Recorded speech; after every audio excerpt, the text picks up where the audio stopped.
Exodus chapter 28. Next, have your brother Aaron brought to you from among the Israelites, along with his sons Nadab, Abihu, Eleazar, and Ithamar, to serve me as priests.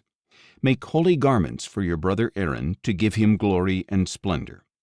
You are to instruct all the skilled craftsmen whom I have filled with a spirit of wisdom to make garments for Aaron's consecration, so that he may serve me as priest. These are the garments that they shall make: a breastpiece, an ephod, a robe, a woven tunic, a turban, and a sash. They are to make these holy garments for your brother Aaron and his sons, so that they may serve me as priests. They shall use gold along with blue, purple, and scarlet yarn and fine linen. They are to make the ephod of finely spun linen embroidered with gold and with blue, purple, and scarlet yarn. It shall have 2 shoulder pieces attached at 2 of its corners, so it can be fastened. And the skillfully woven waistband of the ephod must be of 1 piece of the same workmanship, with gold, with blue, purple, and scarlet yarn, and with finely spun linen.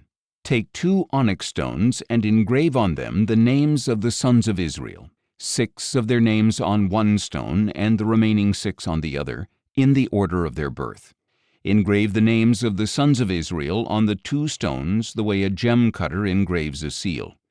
Then mount the stones in gold filigree settings.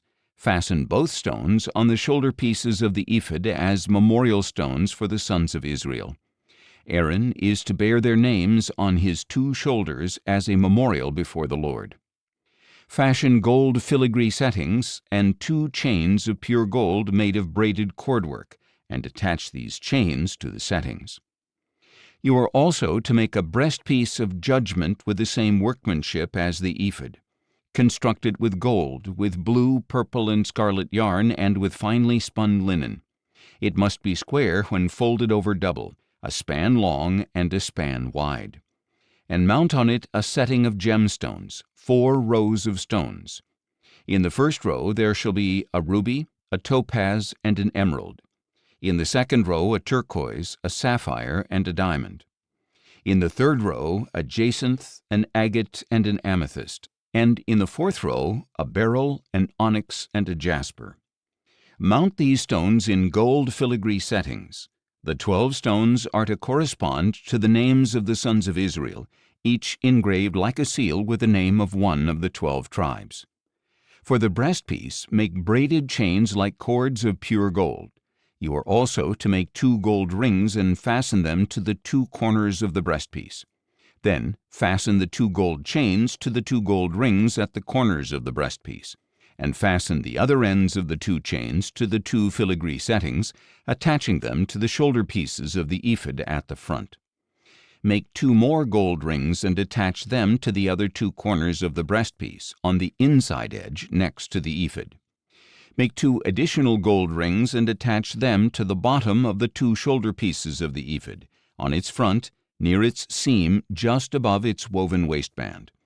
The rings of the breastpiece shall be tied to the rings of the ephod with a cord of blue yarn, so that the breastpiece is above the waistband of the ephod and does not swing out from the ephod. Whenever Aaron enters the holy place, he shall bear the names of the sons of Israel over his heart on the breastpiece of judgment, as a continual reminder before the Lord.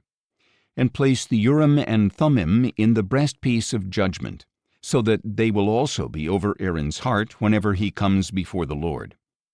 Aaron will continually carry the judgment of the sons of Israel over his heart before the Lord.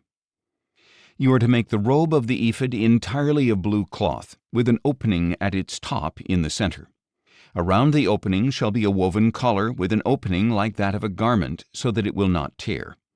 Make pomegranates of blue, purple, and scarlet yarn all the way around the lower hem, with gold bells between them, alternating the gold bells and pomegranates around the lower hem of the robe. Aaron must wear the robe whenever he ministers, and its sound will be heard when he enters or exits the sanctuary before the Lord, so that he will not die. You are to make a plate of pure gold and engrave on it as on a seal, "Holy to the Lord." Fasten to it a blue cord to mount it on the turban. It shall be on the front of the turban. and it will be worn on Aaron's forehead, so that he may bear the iniquity of the holy things that the sons of Israel consecrate with regard to all their holy gifts. It shall always be on his forehead, so that they may be acceptable before the Lord. You are to weave the tunic with fine linen. Make the turban of fine linen, and fashion an embroidered sash. Make tunics, sashes, and headbands for Aaron's sons to give them glory and splendor. After you put these garments on your brother Aaron and his sons, anoint them, ordain them, and consecrate them so that they may serve me as priests.